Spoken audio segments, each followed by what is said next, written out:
Eh bien, mes amis, beaucoup de choses ont précédé cet instant. Vous n'en avez aucune idée. Il y a à peine une heure, notre nouveau site CandaceOwens.com que nous avons lancé en partie pour pouvoir diffuser en direct ce genre de contenu a subi une attaque DOS d'une agressivité extrême en provenance de France. La semaine dernière, d'ailleurs, les médias ont tenté de m'associer à un tireur dans une école. Je ne plaisante pas. La toute dernière attaque DOS, aussi désespérée que pathétique et destinée à salir ma réputation, a fait le tour du monde. Et bien sûr, il y a eu la menace juridique qui m'est parvenue depuis le palais de l'Élysée.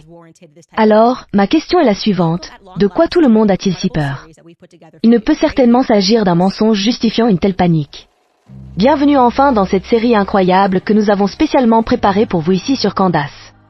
Musique d'introduction. Bon, mes amis, cet épisode se veut avant tout être une introduction destinée à présenter au monde anglophone ce qui se passe en France, car en vérité, nous n'en savons rien. Nous n'en avons vraiment aucune idée. Alors, commençons par un point sur lequel nous pouvons tous nous entendre, d'accord? Recevoir une lettre juridique émanant d'un président en exercice d'un pays étranger est extraordinaire, à tel point que cela n'a peut-être jamais eu lieu dans l'histoire de l'humanité, d'accord? Il y a un an, lorsque j'ai déclaré que je mettrais toute ma carrière en jeu pour affirmer que Brigitte Macron, l'actuelle première dame de France, était née homme, nombreux furent ceux qui, naturellement, ne m'ont pas cru, tant cette affirmation paraissait folle. Mais même ces personnes, grâce à la lettre virulente d'Emmanuel Macron rédigée par son équipe juridique et dont on m'avait demandé de ne pas faire état, commencent désormais à s'y intéresser. Prenez, par exemple, ce commentaire du célèbre YouTuber et avocat canadien connu sous le nom de Vivafray. Il a écrit cela en réaction à l'épisode consacré à cette lettre. Au début, j'étais très sceptique quant à l'idée que Brigitte fût un homme, mais laissez-moi vous dire que les avocats de Macron commencent vraiment à me convaincre. D'un point de vue juridique, ce qu'ils ont fait était d'une stupidité incroyable. En effet, tout en refusant d'affirmer clairement que Brigitte Macron, l'actuelle première dame de France, est bien née femme, ils ont employé toutes sortes de formulations équivoques pour laisser entendre qu'ils pouvaient me poursuivre pour diffamation à cause de légères erreurs dans mes reportages. En somme, ils ne répondaient pas au fond de l'affaire. Brigitte Macron serait née homme sur le plan biologique, mais au lieu d'aborder le sujet, ils se contentaient d'attaquer des points comme, par exemple, ce que vous avez entendu dans un reportage antérieur selon lequel une photo de sa communion aurait été recolorisée. C'est faux. Ce reportage a causé à Brigitte une profonde détresse psychologique. Cependant, comme je l'ai dit, leurs avocats ont commis une erreur cruciale. Pour prouver une diffamation, il faut démontrer que quelqu'un a fait preuve d'un mépris flagrant de la vérité, qu'il connaissait la vérité et qu'il a choisi délibérément de ne pas la divulguer. Or, ils voulaient simplement diffuser des mensonges, ce que, si vous regardez cette émission, vous savez que je ne fais absolument pas. Je ne m'y adonne pas. Bien au contraire.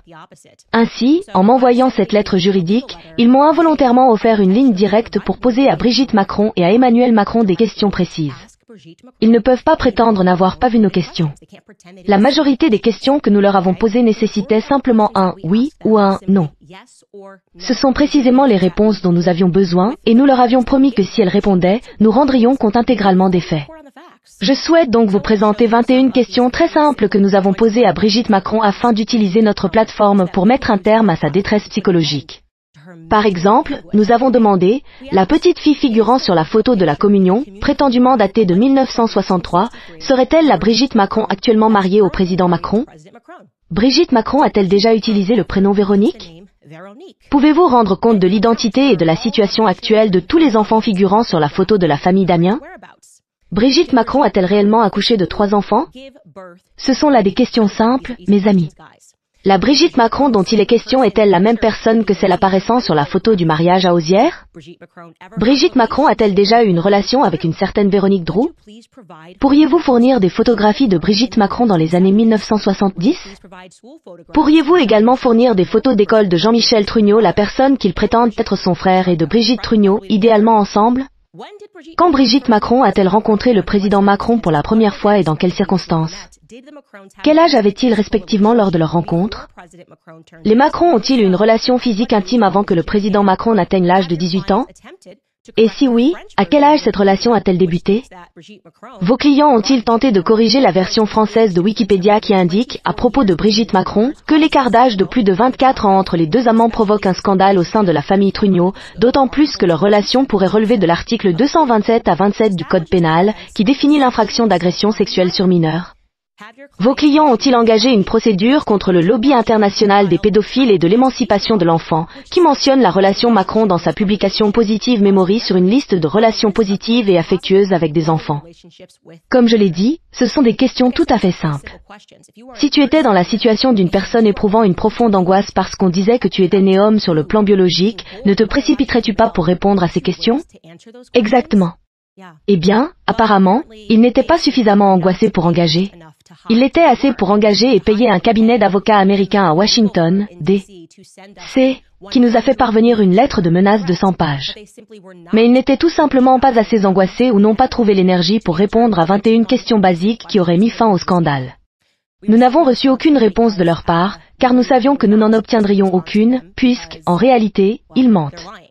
Ils mentent, en effet, au public au sujet de l'ancienne identité de Brigitte Macron. Et un procès nous aurait donné l'occasion de le prouver grâce au pouvoir des citations à comparaître. L'Amérique n'est pas la France, et l'État du Tennessee, et Paris, ce n'est clairement pas ça. Laissez-moi vous expliquer pourquoi cette histoire a une importance mondiale, d'accord? Parce qu'il ne s'agit pas seulement de quelque chose qui affecte l'Europe. Cela a des répercussions internationales. Par exemple, le raid sans précédent effectué au domicile de Donald Trump à Mar-a-Lago concernant des documents qu'il avait emportés de la Maison-Blanche. Vous vous en souvenez, n'est-ce pas? Regardez ce titre paru dans The Guardian. Trump s'est vanté de détenir des informations sur la vie sexuelle de Macron.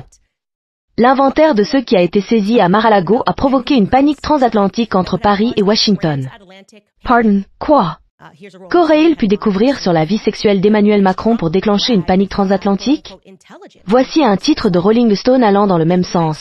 Il est indiqué que Trump s'est vanté de disposer, entre guillemets, d'informations sur la vie sexuelle de Macron.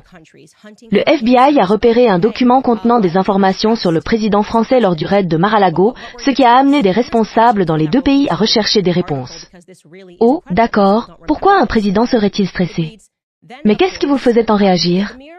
Et voici un extrait de cet article de Rolling Stone, car c'est vraiment incroyable. La plupart des gens ne s'en souviennent pas, d'accord? Il est dit, bien entendu, que la simple révélation de son existence a déclenché une panique transatlantique, selon deux autres sources proches de l'affaire. Et les propos antérieurs de Trump concernant les soi-disant manières coquettes des Macron, que peu de gens connaissent, n'ont fait qu'accentuer ces inquiétudes. Des responsables français et américains se sont attelés à déterminer précisément ce que Trump détenait sur Macron et sur le gouvernement français, et si ces informations étaient sensibles par nature. Les sources affirment que les responsables des deux nations cherchaient à savoir si cette découverte constituait une faille en matière de sécurité nationale ou s'il s'agissait d'un ramassis volé, sans réelle importance. Oh, dear Cord. On ne s'emballerait pas ainsi s'il n'y avait pas quelque chose de vraiment inquiétant et si Trump ne détenait pas effectivement des informations capables de tout faire basculer. Maintenant, permettez-moi de vous rappeler les tristement célèbres Jeux Olympiques d'été 2024. Oui, il y a à peine un an, alors que le monde entier regardait des drag queens porter la torche olympique et assurer la cérémonie d'ouverture. À accent grave mon avis, les Macron ont explicitement menti dans leur lettre juridique en affirmant que cela ne mimait pas la scène. Ils ont déclaré que ce n'était pas satanique. Dear Cord, Love Voice I. Voici une comparaison côte à côte. Car au fil de cette série, vous allez vous en rendre compte. Ne crois pas tes propres yeux est, rappelons-le, une injonction récurrente des Macron. Sur la gauche, on voit la scène. La scène de Léonard de Vinci. Et sur la droite, ce sont les Jeux Olympiques de Paris. D'accord. Mais même si vous refusiez de croire ce que vous voyez, il serait raisonnable de penser que l'on pourrait au moins faire confiance aux personnes qui ont participé à la cérémonie. Exact. La vedette de la cérémonie était une lesbienne prénommée Barbara Butch. Et après la prestation, voici ce que Barbara Butch a publié sur Instagram. Elle y écrivait « Oh, oui, le Nouveau Testament gay, accompagné d'un drapeau LGBTQ et d'un signe de poing. » Et elle a identifié d'autres membres de sa communauté. Oui, cela serait perçu par la plupart comme quelque chose de satanique, une inversion du Nouveau Testament. Mais après la réaction négative et après que les producteurs des Jeux Olympiques eurent avoué à page 6 qu'il était initialement prévu de reproduire la scène de Léonard de Vinci, ils ont tenté de revenir sur leurs pas et d'affirmer officiellement le contraire. En réalité, il s'agissait d'une fête païenne qu'ils imitaient. Mais ce qui a échappé au grand public, c'est que Thomas Joly, l'artiste directeur de la prestation, a été choisi spécialement pour organiser cette cérémonie en présence de nul autre que la première dame Brigitte Macron, qui est allée le voir en 2022 lors de la première de sa comédie musicale Starmania, qu'il a produite. Selon un spectateur, Emmanuel Macron lui-même aurait alors ordonné à Joly de surpasser les Jeux Olympiques de Londres. Alors, ne vous méprenez pas. Tant lui que son « épouse » entre guillemets ont été intimement impliqués dans cette cérémonie. Au fil du dévoilement de l'histoire de Brigitte et d'Emmanuel, vous allez remarquer que des thèmes étrangement récurrents, scandales liés à la pédophilie et à la transidentité, à l'inceste et aux perversions sexuelles semblent invariablement les suivre partout où ils vont. Mettant de côté le fait que, même si vous croyez que Brigitte Macron était une femme et je vous assure qu'elle ne l'est pas, au point qu'à la fin de cette série, vous serez contraint d'admettre que son histoire d'amour avec Emmanuel Macron est complètement insupportable, d'accord ? Tout commence lorsqu'elle, alors enseignante de théâtre âgée de 39 ans à la Providence School, a vu un garçon de 14 ans, Emmanuel Macron, jouer dans une pièce. Et c'est tout. Cela l'a littéralement complètement séduite. Apparemment, c'était une histoire d'amour digne des grands romans. Soit dit en passant, cela fut l'un des nombreux premiers signaux d'alarme pour moi. Un garçon de 14 ans et une femme de 39 ans. Je suis désolée. Ce n'est pas acceptable. D'accord, j'ai 35 ans. Savez-vous à quoi ressemble un garçon de 14 ans? Les garçons n'achèvent même pas leur puberté avant environ 16 ans. Ils n'ont rien de viril, rien d'attirant. Ils ressemblent à des enfants. C'est exactement ce à quoi ils ressemblent. Ils ont l'air d'enfants, car les garçons mûrissent plus lentement que les filles. Même lorsqu'on raconte l'histoire d'une femme qualifiée de « cougar », elle ne s'intéresse pas à des garçons de 14 ans. Elle préfère un jeune homme ressemblant à Brad Pitt dans « 3 » dans la vingtaine. D'accord, pas d'un garçon de 14 ans. Cela m'a semblé extraordinairement étrange. Honnêtement, je ne peux même pas penser à un exemple culturel d'une femme d'une quarantaine d'années, ou sur le point d'en avoir, qui trouverait un garçon de 14 ans attirant. Vous, mes amis, pouvez m'en donner un. The Accord. Une fois le couple installé dans un palais la Maison-Blanche, à la française, des scandales bizarres ont commencé à les suivre. Par exemple, pour une raison ou une autre, il est parvenu au public que Brigitte Macron, qui se considère comme une sorte de créatrice, souhaitait installer un pénis en érection orné de boules d'or pour devenir la nouvelle flèche de la cathédrale Notre-Dame. Oui, vous m'avez bien entendu. Voici un titre du Daily Mail pour étayer cela. Brigitte Macron opte pour un phallus en érection orné de boules d'or comme nouvelle flèche de la cathédrale Notre-Dame. L'ancienne ministre de la Culture de la France affirme qu'il ne s'agit pas d'un complot. Cette ancienne ministre de la Culture était Roselyne Bachelot. Elle a admis publiquement qu'en janvier 2021, Brigitte Macron s'était opposée à ses projets de design moderne. C'est un thème récurrent. Brigitte aime l'art décalé. C'est exactement ce qui la passionne. Tout comme lorsqu'ils ont emménagé à l'Élysée, elle s'est mise immédiatement au travail pour redessiner tout ce qui avait une signification pour elle. L'art a une signification. À accent grave titre d'exemple, elle a soigneusement sélectionné un tapis d'un artiste nommé Claude Levesque. Voilà une photo que nous vous montrons en ce moment de ce tapis choisi avec soin. Elle voulait vraiment s'investir. Et cette œuvre était intitulée « Soleil noir ». En ce qui concerne Claude Levesque, des gens ont commencé à souligner que son travail regorgeait de nombreuses allusions pédophiles, œuvre d'un homme qui, par le biais de diverses commandes, est devenu en quelque sorte l'artiste quasi officiel de la République française. Lamont, et vous allez m'entendre en parler souvent, est l'équivalent français du New York Times. Voici ce qu'ils ont écrit au sujet du mode de vie de Claude Levesque. Claude Levesque désigne les adolescents qui l'entourent comme ses filleuls, neveux, assistants et même comme ses fils. Ces peluches et nounours qu'il transporte à travers le monde, qu'il sort pour dîner et qu'il expose dans tous les recoins de ses deux domiciles furent, selon l'artiste dans ses interviews, offerts par des amis, des souvenirs trop intimes pour en parler. Son obsession pour le monde de l'enfance est perçue comme une sublimation artistique, la fantaisie de quelqu'un qui se sent bien plus à l'aise avec les enfants qu'avec le monde des adultes. L'artiste visuel décrit ses goûts sexuels et ses relations avec de jeunes garçons comme étant liés à la pensée libertaire et au mouvement punk. Si l'on regarde de près, on trouve des allusions à ces relations interdites dans l'ensemble de ses œuvres. Ici, par exemple, figure une citation extraite du livre Le Roi d'Aulnay de Michel Tournier, ouvrage qui traite d'un individu et qui comporte de nombreuses connotations pédophiles, pour que vous sachiez. Là-bas, une référence à La Nuit du Chasseur, avec Robert Mitchum dans le rôle d'un prédicateur diabolique traquant des enfants innocents. Plusieurs autres allusions se trouvent également, comme dans le film culte de Visconti, La mort à Venise, où un bel adolescent, Tadzio, est idolâtré par un homme vieillissant.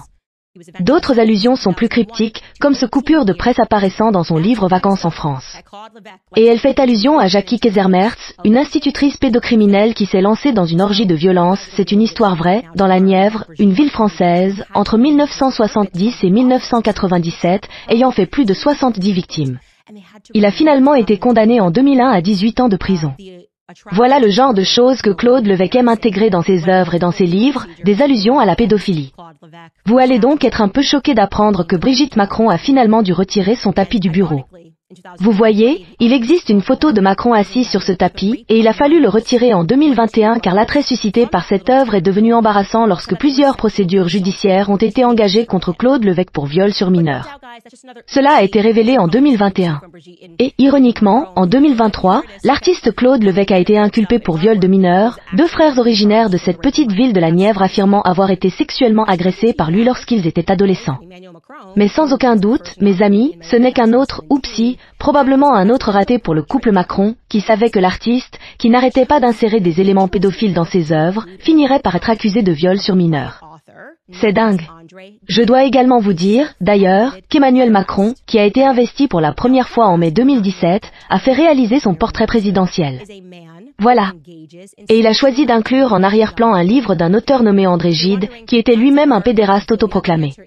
Si le terme « pédéraste » vous est inconnu, selon Merriam-Webster, c'est un homme qui a des relations sexuelles avec un jeune garçon. Si vous vous demandez en quoi cela diffère de la pédophilie, la réponse est la suivante. Les pédérastes sont des hommes adultes qui s'intéressent exclusivement aux petits garçons et non aux filles. Les pédophiles, eux, peuvent s'intéresser à des mineurs des deux sexes. André Gide était donc un pédéraste autoproclamé. Il avait un faible pour les petits garçons. Quel livre Emmanuel Macron a-t-il choisi pour son portrait? Un livre d'André Gide intitulé The Fruit of the Earth en anglais. En français, c'est les nourritures terrestres. Excusez-moi, pronunciation approximative. Voilà, c'est lui. C'est le livre qu'il a choisi. Si vous vous demandez de quoi il s'agit, le livre explique comment il faut fuir sa famille, comment il faut fuir les règles. L'œuvre de Gide est autobiographique. Il inspirait une jeune génération de garçons à fuir la tradition, car c'est exactement ce qu'il fit. Il estime l'avoir fait lorsqu'en tant qu'adulte, il s'est rendu en Algérie, alors colonie française, pour vivre des expériences sexuelles avec des garçons musulmans. Ainsi, en 1894, à l'âge de 24 ou 25 ans, il se rendit en Afrique du Nord. Il rencontra Oscar Wilde et le compagnon homosexuel d'Oscar Wilde, Lord Alfred Davis. Ce sont des élites. Je tiens à être clair, il s'agit d'élites. Puis il retourna en France et se sentit avoir vécu un éveil sexuel.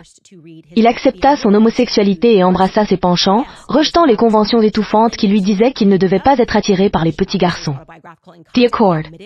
Pour ma part, je connais André Gide, car j'ai été contraint de lire son livre L'immoraliste à l'université. Et oui, il s'agit d'un récit de voyage en Algérie, clairement autobiographique. Il a admis avoir effectué ce voyage en Algérie. Et le livre relate ses relations sexuelles avec de petits garçons musulmans. Voilà de quoi il s'agit.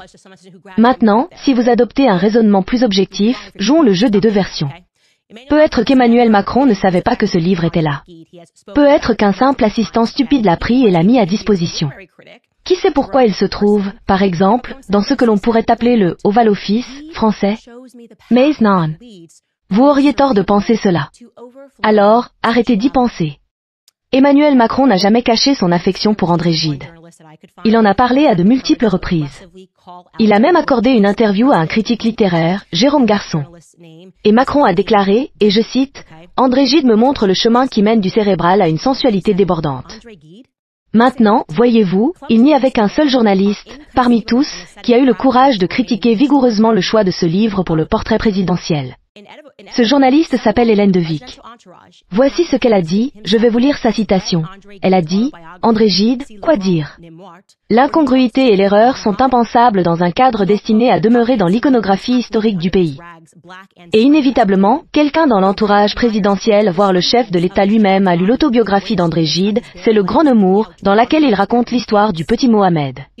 Il y écrit, et je cite, « Comme il était beau, à moitié nu sous ses haillons, noir et mince tel un démon. » L'écrivain admire, je cite, « la minceur du corps de cet enfant, la grâce de ses jambes nues dépassant de son pantalon ample. » Il décrit comment il sodomise l'enfant jusqu'à l'épuisement. 2 ans plus tard, il assiste à la sodomie de Mohamed par son ami Daniel, alors adolescent. Quel message le jeune et fringant président de la République française a-t-il envoyé avec cette photo, désormais affichée dans les mairies scolaires? Que devons-nous comprendre pour que les criminels pédophiles puissent dormir sur leurs deux oreilles? Excellente question, Hélène. Que devons-nous en conclure du fait qu'André Gide est toujours enseigné soit dit en passant dans les salles de classe américaines et qu'il a reçu, à titre posthume, un prix Nobel de littérature? Je suppose que nous devons simplement comprendre que...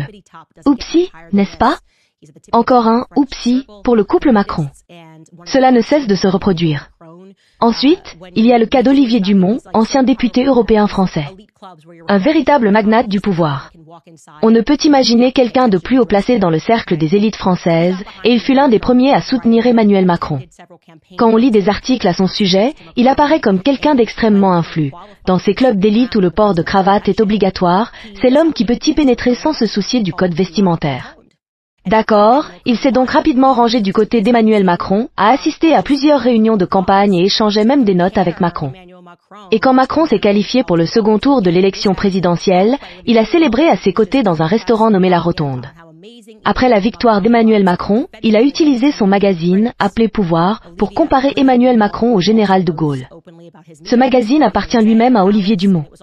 Il faisait la promotion dans la presse et la propagande de la défense d'Emmanuel Macron face à toute critique médiatique. Olivier Dumont se vantait également ouvertement de ses rencontres à l'Élysée. Paris Match rapporta qu'il avait même conseillé Emmanuel Macron sur la manière de gérer les scandales publics, notamment celui impliquant le chef de cabinet adjoint de Macron, un certain Alexandre Bonnella. À Accent-Grave l'été 2018, Dumont était également présent lors d'un déjeuner où Brigitte Macron avait choisi le Premier ministre de Macron. Encore une fois, nous reviendrons sur le fait que Brigitte Macron a choisi elle-même le Premier ministre. Pourquoi Brigitte? Ce qui a amené le public à se demander ce que Brigitte et Dumont avaient en commun, comment ils se connaissaient. J'imagine donc qu'Emmanuel Macron a de nouveau vécu un « oupsie » pour le couple lorsque, en janvier 2021, la belle-fille d'Olivier Dumont, une femme nommée Camille Couchet, publia un livre dans lequel elle l'accusait publiquement d'avoir abusé sexuellement de son frère jumeau, Antoine Kouchner, alors qu'il avait 13 ou 14 ans. Lamont, encore une fois, l'équivalent français du New York Times fut parmi les premiers à dévoiler cette histoire.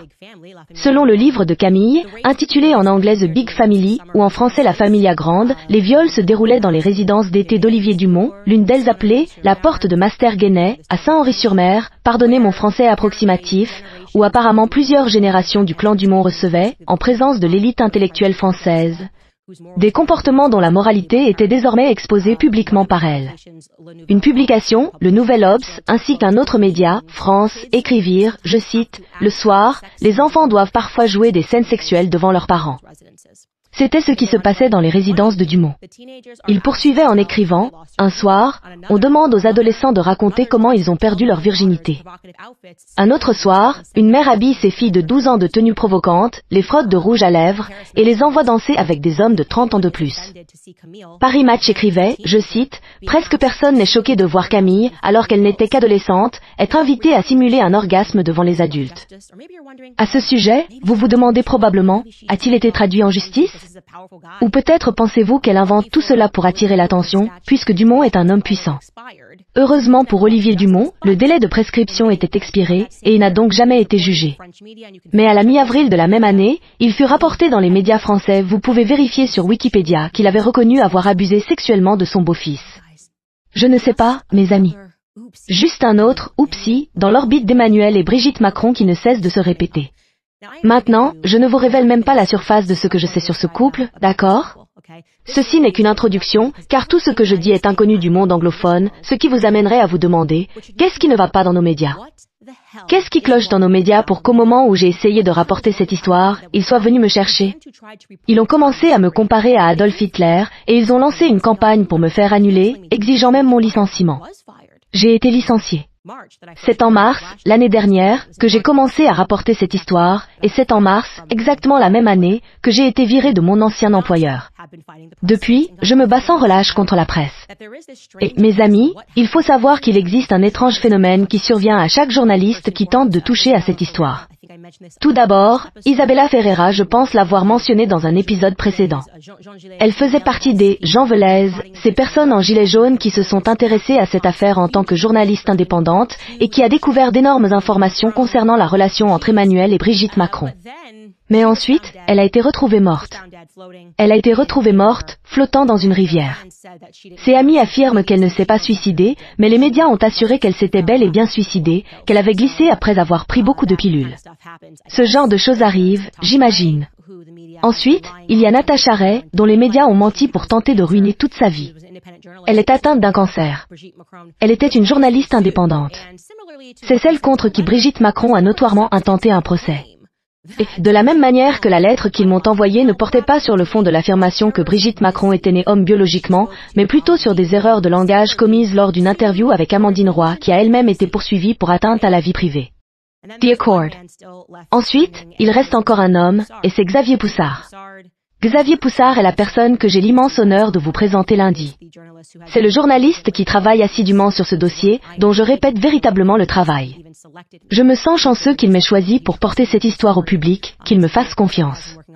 Xavier Poussard travaille sur ce dossier depuis 8 ans et a tout sacrifié, y compris son pays de résidence, car, comment sont-ils venus après Xavier Poussard? Ils ont examiné ses finances, découvert qui finançait sa publication, et décidé qu'il était temps de lui imposer un audit de 2 ans. L'un des moyens préférés du gouvernement pour harceler quelqu'un est de faire appel à l'IRS et de chercher la moindre faute. Ainsi, Xavier Poussard a été abandonné par ses investisseurs. Il a dû déménager sa famille. La maison de sa mère a été perquisitionnée simplement pour l'intimider, pour leur faire comprendre qu'ils étaient surveillés. Et à ce jour, Xavier Poussard, l'homme qui a lancé à l'origine cette série en 6 volets, exposant le fait que Brigitte Macron mentait sur son identité, n'a jamais été poursuivi pour diffamation, car son travail est irréprochable. Il m'a maintenant tenu informé de l'avancement de son dossier, et je serai tout aussi minutieux dans mon analyse, mes amis. Tout le monde paie le prix, et l'envoi de cette lettre n'avait certainement pas pour but de me faire abandonner l'histoire, mais peut-être de m'intimider en me suggérant qu'ils viendraient pour me poursuivre en diffamation, parce qu'ils appartiennent à un monde ancien où ces individus insidieux détenaient le pouvoir de traumatiser, de s'en prendre et de détruire ceux qui osent s'en prendre à leur véritable autorité. Et ne vous méprenez pas, Brigitte Macron et Emmanuel Macron proviennent d'un cercle, d'un syndicat de véritable pouvoir, d'un vieux pouvoir, celui de l'argent ancien. Mais nous sommes dans un monde nouveau, d'accord?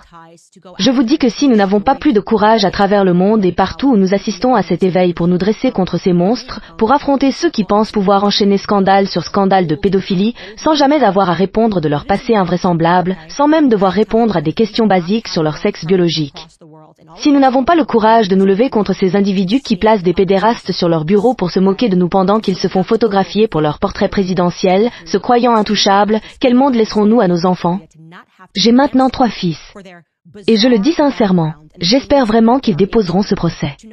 J'espère vraiment que Brigitte Macron aura le courage de se rendre dans le grand État du Tennessee avec toutes ses pensées perverties sur les petits garçons. J'espère vraiment. J'espère sincèrement que le courage de Xavier Poussard et ma détermination à me battre inspireront le monde entier pour qu'ils comprennent qu'il se trame quelque chose de très sombre et de très démoniaque. Et nous n'avons même pas encore abordé l'histoire de qui est réellement Brigitte Macron. Ce que Xavier Poussard a découvert à propos de Brigitte Macron, pourquoi Xavier Poussard, qui se bat en justice pour obtenir des documents et qui, même lorsqu'il gagne ses procès, n'arrive toujours pas à obtenir la publication d'une photo de Brigitte Macron, celle prise à l'école à Amiens, nous n'avons pas de photo scolaire de la première dame, nous ne pouvons y accéder. Pourquoi il ne parvient pas à obtenir une photo du soi-disant frère de Brigitte Macron, que je crois être Brigitte Macron lui-même, pourquoi nous ne pouvons obtenir les dossiers militaires de Jean-Michel Trogneux? C'est absolument fou. Et, comme je l'ai dit, ce que je vous ai raconté aujourd'hui n'est que la partie émergée de l'iceberg. Cela va devenir de plus en plus sombre, de plus en plus profond, et leur implication dans ces thèmes récurrents de pédophilie, de pédérastie, d'inceste, de mensonges et d'intimidation judiciaire ne cessera jamais de se révéler. Mesdames et messieurs, j'espère que cela aura permis au monde anglophone de comprendre pourquoi cette affaire est si importante. Je vous dis qu'à travers le monde, nous commençons à nous éveiller, et je ne serai certainement pas celui qui renoncera à ce combat. Je pense que les jeunes générations sont prêtes à voir l'ancienne garde céder la place à une véritable lumière dans ce monde. D'accord, mes amis, je vais maintenant lire quelques-uns de vos commentaires. Je tiens d'abord à vous dire, concernant ces attaques d'os, que je sais que certains d'entre vous n'arrivent pas à accéder à leur compte. Nous recevons des mises à jour. Cela devrait être résolu dans quelques heures. Nous pensons que lorsque nous avons annoncé cette série, nous avions précisé qu'elle ne serait diffusée que sur canadastelwan.com. Ils ont donc attendu 1 heure avant de lancer l'attaque sur le site, et nous allons riposter. Nous avons pu constater toutes ces requêtes DNS, dont beaucoup provenaient de France. Et, d'ailleurs, si vous souhaitez soutenir notre travail, sachez que nous sommes désormais totalement indépendants. Prenez un instant pour visiter notre nouveau site. Vous pouvez faire un don si vous le souhaitez. Vous pouvez vous inscrire pour devenir membre, j'espère vraiment que vous le ferez et que vous rejoindrez notre club de lecture, ainsi que toutes les autres activités que nous proposons. Avant de passer à vos commentaires, je tiens à remercier American Financing et à vous rappeler qu'en cette période difficile, où il devient très compliqué pour la plupart des gens de boucler leur fin de mois, il reste peu d'argent pour des dépenses supplémentaires. La plupart des Américains ne reçoivent pas de grosses augmentations, les dépenses augmentent, et il est très difficile de s'en sortir sans recourir aux cartes de crédit. Si vous êtes propriétaire et que vous en avez assez de ce cycle, je vous invite à passer 10 minutes au téléphone, sans engagement, dès aujourd'hui, avec mes amis d'American Financing. Si vous accumulez des soldes de cartes de crédit avec des taux dans les 20% voire 30%, American Financing peut vous montrer comment mettre en valeur votre capital durement acquis et vous sortir de l'endettement. Leurs conseillers en prêts hypothécaires, basés sur le salaire, font économiser en moyenne 8 cents par mois à leurs clients. Et si vous commencez dès aujourd'hui, il se peut que vous n'ayez même pas à payer le prêt hypothécaire du mois prochain. Il n'y a aucun frais initial, donc cela ne vous coûte rien d'apprendre combien vous pourriez économiser. Alors, appelez American Financing dès aujourd'hui au 800 795 1210. Encore une fois, c'est le 800 795 1210. Ou rendez-vous sur americanfinancing.net/owens. C'est americanfinancing.net/owens. D'accord, mes amis, passons maintenant à certains de vos commentaires. Waouh, nous sommes 135 000 personnes à regarder en direct. C'est incroyable. Partout dans le monde pour les Français, le monde français, nous veillerons à mettre des sous-titres en français surtout. Nous ne pouvons pas le faire en direct, mais nous nous assurerons que vous puissiez y accéder, que vous soyez francophone ou anglophone. Je tiens également à ajouter que, pour notre interview avec Xavier Poussard, une partie sera réservée aux abonnés. Nous utiliserons ce week-end pour comprendre comment ils ont géré l'attaque d'os et pour nous préparer encore mieux la prochaine fois. D'accord, que nous reste-t-il? Je veux aussi dire qu'à la fin de cette série, je vais dénoncer tous les fraudeurs des médias et du monde occidental qui ont œuvré pour défendre ce qu'ils savaient être un réseau de crimes sexuels répugnants. Aucun média n'est venu en aide lorsque je tentais d'exposer ce qui se passait avec Brigitte Macron, ils m'ont diffamé, ils ont calomnié et ont tenté de faire comme si. Je me souviens qu'ils disaient que j'avais une psychose postpartum. D'accord, ces gens font partie de l'État et essaient clairement de protéger les criminels d'État. C'est ce que je crois sincèrement. Des gens comme Barry Weiss, ancien du New York Times, qui prétend lancer une presse libre et indépendante, et qui fut l'un des premiers à utiliser des arguments freudiens pour faire passer l'idée que c'était moi qui devenais fou parce que j'avais remarqué des tendances pédophiles en France. Comme c'est malade, comme c'est dérangeant que Barry Weiss doive défendre cela au nom de la presse libre, d'accord? Maintenant que vous avez eu un avant-goût de l'iceberg, réfléchissez à ce que cette personne était prête à défendre et à ce qu'elle voulait détruire, et demandez-vous pourquoi. Et elle n'est pas la seule. Nous venons pour tous. À accent grave la fin de cette série, il n'y aura plus aucun fraudeur dans les médias que vous ne reconnaissiez pas et n'ignoriez plus. Désolé, c'était un petit coup de gueule. Je me suis vraiment enflammée en pensant à combien il est troublant que nous ne puissions même pas nous entendre sur la protection de nos enfants. Fiona Yellow écrit « Bonne année lunaire ». Merci infiniment pour ton travail acharné et ton courage, c'est admirable. Soutien depuis Hong Kong. Waouh, c'est peut-être le soutien le plus lointain que nous ayons reçu habituellement, je ne vois pas la Chine ici. Céline Chouano écrit « Juste un don ». Merci beaucoup. Sarah Soda écrit « Ces gens sont malades et se cachent depuis trop longtemps. Il est temps d'exposer ces démons. Je ne pourrais pas être plus d'accord. » Une personne identifiée par N écrit « Candice, tu fais le travail du Seigneur. Tu as été ordonné par le Christ pour apporter la vérité au monde. Le Christ est vérité, le Christ est roi. C'est ce que je veux dire quand je dis que le Christ est roi, et c'est pourquoi, l'année dernière, j'ai crié encore plus fort, parce que j'ai compris qu'on pouvait choisir de vendre son âme au diable pour une vente à bas prix et se lever le matin sans être détruit ou attaqué par les médias. Ou bien on peut choisir de se battre du côté du Christ, de lutter pour exposer ce qui se passe, potentiellement, tout perdre. Mais tout ce que l'on perd n'est pas réel. Rien de tout cela n'est réel, rien n'est tangible. Et de constater que le monde, et vous qui êtes restés à mes côtés malgré tout, avez vu combien leurs attaques étaient évidentes, je ne saurais vous remercier suffisamment, du plus profond de mon cœur, de la part de moi et de mon équipe. Sandra Ticker écrit « Candice est sur le point de cuisiner. Il vaut toujours mieux avoir des questions auxquelles on ne peut répondre qu'avoir des réponses qui ne peuvent être remises en question, disait une personne sage. » Welton écrit « Candice, la intrépide. » Merci. BJE écrit « Debout, les pieds ancrés. Je t'adore et ta force, reste droite. » Alcyon écrit « J'ai failli manquer le direct, tant j'ai eu honte. Bravo, Madam C, News TA Mons. Brian Schwartz écrit, ton émission, Candice, progresse à grands pas. Merci, merci infiniment. The Intelligent Observé écrit, je dois te l'avouer, tu es une meilleure analyste du renseignement que je ne l'ai jamais été. Oh, pour qui étais-tu analyste du renseignement? Jason écrit, salut Candice, je te regarde depuis tes débuts en solo sur YouTube. J'ai su dès le départ que tu étais authentique. Je voulais te remercier et soutenir ton travail. Continue, que Dieu te bénisse, toi et ta famille. Non, vraiment, merci à tous. Et je sais que certains se sont beaucoup inquiétés pour notre sécurité. Nous avons renforcé la sécurité après avoir reçu la lettre de Macron et à cause de tout ce que nous savons sur le réseau et ce qui arrive, comme je l'ai dit, à chaque journaliste qui tente de faire éclater cette affaire. Nous prenons cela très au sérieux, mais sachez qu'au bout du compte, ce n'est pas entre les mains de la sécurité, c'est entre celles de Dieu. Alors, je demande à chacun, que vous croyez ou non, de prier. Je pense que nous ressentons tous cet éveil mondial, et ce dont les Macron avaient clairement peur, c'était que je révèle tout cela au public.